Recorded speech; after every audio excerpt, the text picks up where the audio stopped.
নূপুরের দাম 1000 টাকা হলেও তার স্থান পায়ে, টিপের দাম 1 টাকা হলেও তার স্থান কপালে।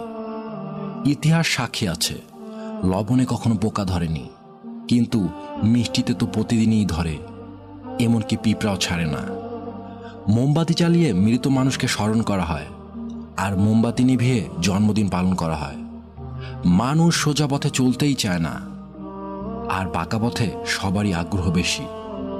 সেজন্যই তো মদ বিক্রেতাকে কারো কাছে যেতে হয় না, আর দুধ বিক্রেতাকে বাজারে যেতে হয়।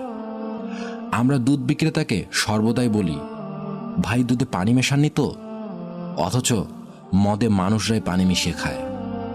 মানুষ ফজরের আজান শুনে ঘুম ভেঙে নামাজে যায়, আর এখন মানুষ রাতভর জেগে আজান শুনে ঘুমায়। আজ পর্যন্ত মানুষকে এতটুকুই চিনলাম, জানোয়ার বললে খেপে যায়, কিন্তু বাঘের বাচ্চা বললে খুশি হয়। অথচ দুটোই পশুর বাচ্চা। সত্যিই মানুষ বড় আজব। আল্লাহ আমাদের সঠিকটা বোঝার এবং মানার তৌফিক দান করুন। আমিন।